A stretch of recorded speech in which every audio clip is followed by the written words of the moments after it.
আসসালামু আলাইকুম, আমি হোসাইন বলছি ইংল্যান্ড থেকে। আজকে আপনার সাথে একটা খুবই ইম্পর্ট্যান্ট ব্যাপার শেয়ার করব। আমার কাছে মনে হলো যে আমার এটা শেয়ার করা দরকার। বেশ কয়েকদিন ধরে আমি ফেসবুকে কিছু ভিডিওস দেখলাম খাগড়াছড়ি আমাদের পার্বত্য অঞ্চলগুলো নিয়ে, যে সেনাবাহিনী হাঁটাও পাহাড় বাঁচাও, ওদের স্লোগান যারা পাহাড়ি। টু বি অনেস্ট, কেউ অন্যভাবে নেবেন না, আমার অনেক পাহাড়ি বন্ধু আছে। তো আমার আবু ডিফেন্সে ছিল, আমি যখন ওখানে ছিলাম আমাদের ওখানে বাড়িও ছিল।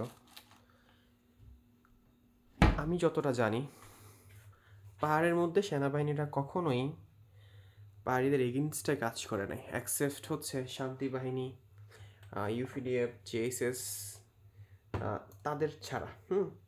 এখন কথাটা আমি কেন বলছি বা কেনই বা বলা দরকার সেটা যদি একটু আপনাদের সাথে শেয়ার করি। আমি দেখেন, আমি যখন ছোট ছিলাম আমার মনে আছে স্টিল যে ওখানে যত পাহাড়ি আছে বা স্টিল তারা ওখানে বসবাস করতেছে যারা, তাদের মধ্য থেকে এমন কাউকে আমি পাইনি যারা শান্তি বাহিনীর চাঁদা দেওয়া ছাড়া আছে বা এখন পর্যন্ত তারা ওখানে বসবাস করতেছে।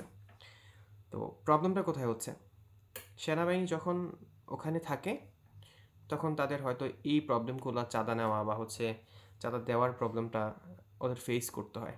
সেনাবাহিনী থাকার কারণে ওদের অকারেন্সির যে রাজ্যটা আছে সেটা অনেকটা কমে যায়। আপনি জানেন কি না জানি না, আমরা বাঙালিরা ওদেরকে ঠিক যতটা ট্যাক্স দিই যে কোনো পারপাসে ওখানে যাওয়া পর্যন্ত, তার চেয়ে বেশি ট্যাক্স দেয় পাহাড়িরা। আমরা যদি ধরেন 5 টাকার ট্যাক্স দিই, ওরা ওই জায়গায় 15 টাকা দেয়। কীভাবে? আমরা হয়তো যখন চাল কিনি, ডাল কিনে, তারা তখন চিন্তা করি না খাগড়াছড়ি থেকে যে আমার কি শান্তি বাহিনীকে বা ইউপিডিএফ জেএসএসকে কি টাকা দিতে হবে কিনা।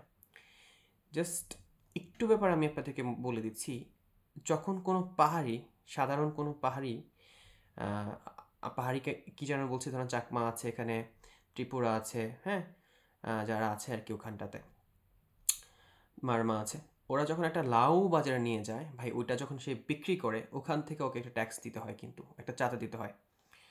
তো আপনারা যারা পোস্ট করতেছেন পাহাড়ের ব্যাপারগুলো নিয়ে, আপনার পাহাড় সম্পর্কে অতটা হয়তো আইডিয়া নেই, দ্যাটস আপনারা বলতেছেন যে ভাই পাহাড় এটা হওয়া উচিত না, এটা হওয়া উচিত না। ভাই পাহাড়ি বাঙালি যা যত দ্বন্দ্ব আছে, একটা ওদের ইন্টারনাল ম্যাটার্স না। কজ আমি বিশ্বাস করি, আমি ওখানটাতে অনেক বছর ছিলাম।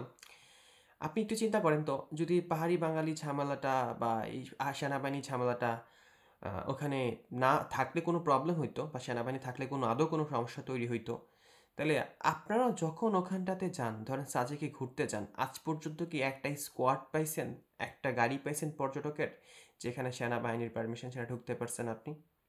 পান নাই, তাই না? তো সেনাবাহিনী আমাদের দেশের একটা গর্ব, আমরা তাদের সকল জায়গাতে দেখি। দেখেন, সেনাবাহিনীটা দেয়ার সামথিং এলস। তারা হচ্ছে যে পুলিশ না, তারা হচ্ছে যে আপনাদের টাকা খায়া আপনার পোল্টিবাজি করবে, ব্যাপারটা কিন্তু এরকম না। তো সেনাবাহিনী নিয়ে আপনারা যারা কমেন্ট করতেছেন বা ওদিক থেকে চলে আসাদেরকে ফ্রি করে দেওয়ায়, আমার কাছে মনে হয়, আমি সাধারণ আদিবাসীদের কথা বলছি না, হ্যাঁ, যারা বিভিন্ন দায়িত্বগুলো পালন করতেছে, ধরেন লাইক কি বলে আমাদের শান্তি বাহিনী, ইউপিডিএফ, জেএসএস, ওদেরকে হাতে যদি আমরা ওই পাহাড়ি অঞ্চলগুলো ছেড়ে দিই, to be honest damn sure আমাদের বাংলাদেশে থাকার পরেও কিন্তু আমরা ওখানে যেতে হলে পাসপোর্ট দিয়ে যেতে হবে। Just think about it. আপনি কী করবেন? আপনারা কি এটাকে সাপোর্ট করেন যে আমরা আমাদের দেশের একটা গুরুত্বপূর্ণ একটা অংশ ওদের জন্য ছেড়ে দেবো, যেখানে আমাদের যেতে এক্সট্রা করে পারমিশন দেওয়া লাগবে, এক্সট্রা করে পাসপোর্টে ভিসা লাগানো লাগবে? জাস্ট চিন্তা করেন ভাই, আবেগ দিয়ে কখনোই চিন্তা করবেন না, একটু বিবেক নিয়ে চিন্তা করেন। হোপফুল আপনারা ব্যাপারগুলো বুঝতে পারবেন। ধন্যবাদ সবাইকে।